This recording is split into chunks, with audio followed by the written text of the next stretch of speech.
Welcome. We begin today to serve you glimpses of the 900-page pentology Under the Cherry Tree by Chim Newton.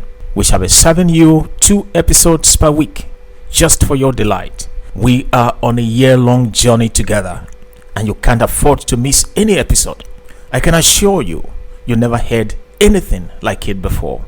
Why not click on the subscribe button so you can be notified when we have a new episode. Book 1, The Color of Innocence, Episode 1. The sensation was unusual, much too compelling for Zino's 9-year-old mind. My goodness, am I dreaming? He thought, roused by the steady chimes of bells and carols. It's Christmas! I can't believe this! He emerged from under the mosquito net stealthily in order not to wake his mother. On tiptoes, Zino approached the window through which rays of light poured. Trembling with helpless joy, he stood by the window, now hearing clearly the feverish humming of 1,000 voices raised in song. My goodness, it's Christmas! He yelled lustily, capering.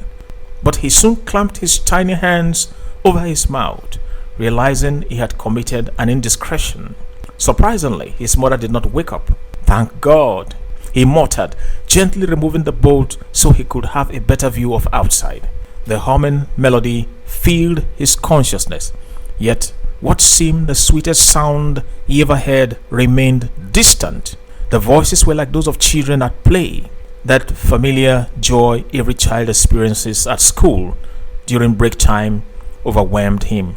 Yet this was no ordinary expression of joy. What he saw on opening the window amazed him. This can't be Tekema. God, where am I? He cried out with joy as an endless beach beckoned him. It stretched on endlessly, and he saw the skies distantly reaching down near the horizon. Colorful buntings and ribbons were sailing in the air. He also saw distantly hundreds of children flying colorful kites, jubilating and calling out to one another. Now Zino could no longer restrain the excitement bubbling inside him. It's Christmas! He shouted louder than ever. Propelling himself with unusual force, he floated out of the room, bouncing up and down like a football. That surprised him, so he took hold of himself. Zino stood still for a fleeting moment, but the humming melody and the phantasmagoria compelled his tiny feet to run very quickly. His legs moved involuntarily towards the beach. The sun was not up, yet the day was bright as though with plenty of sunshine.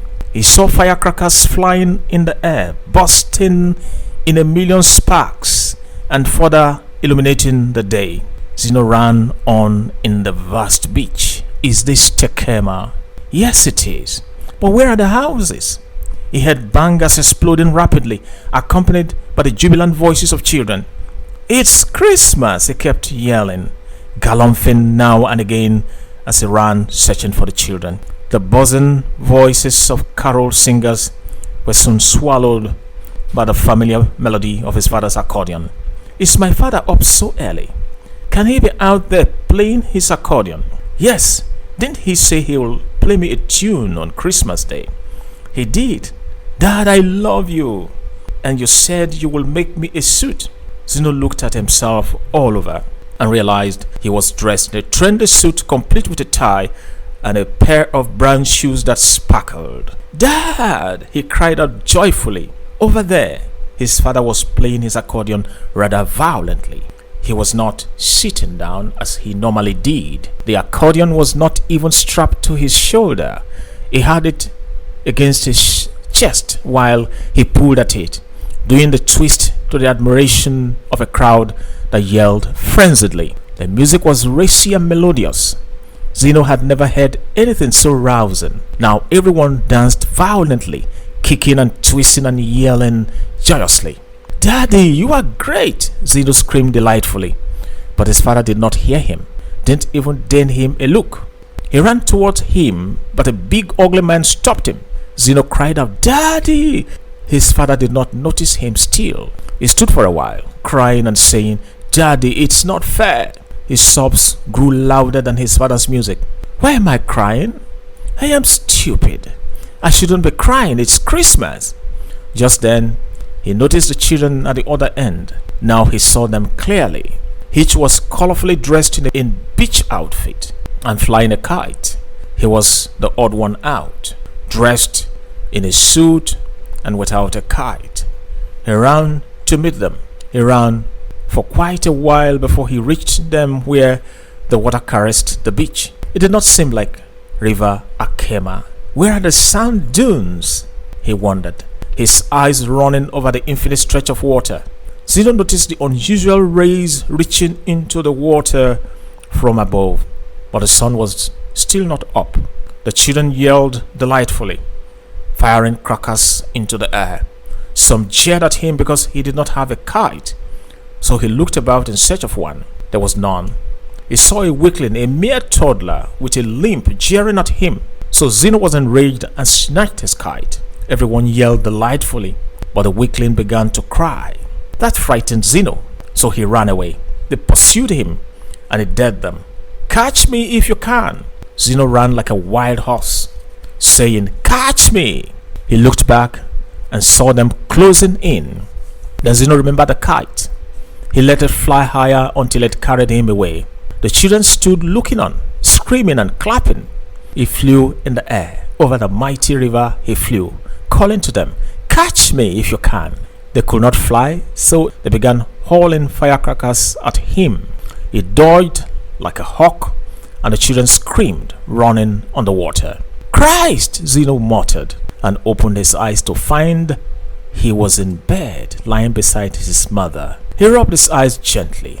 "I had been dreaming such a beautiful dream," he thought. It was dawn and light filtered into the room. Maybe I would see for real what I saw in the dream, he thought suddenly, slipping out of bed.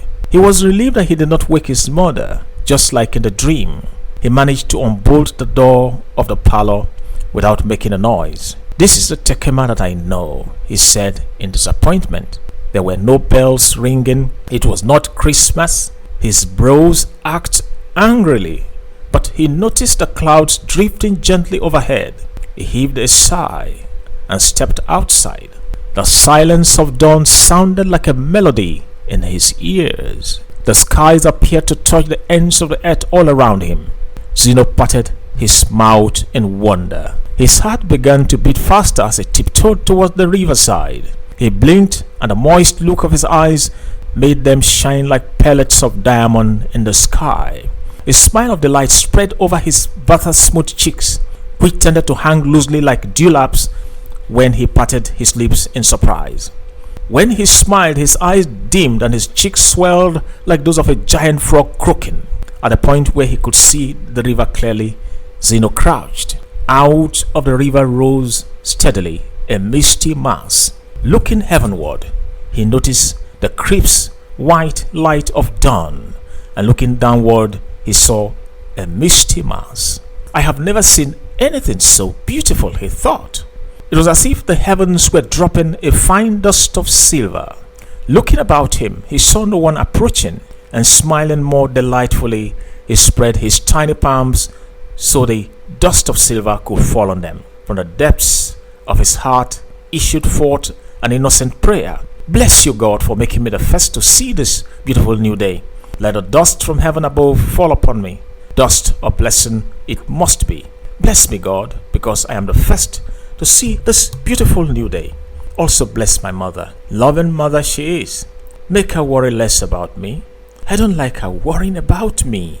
She says she must because I am her only child. Okay, bless mother with another child. Really, I need a brother, maybe a sister. Yes." There you have it, a glimpse from under the cherry tree. Subscribe to this brand new channel and you'll be happy you did.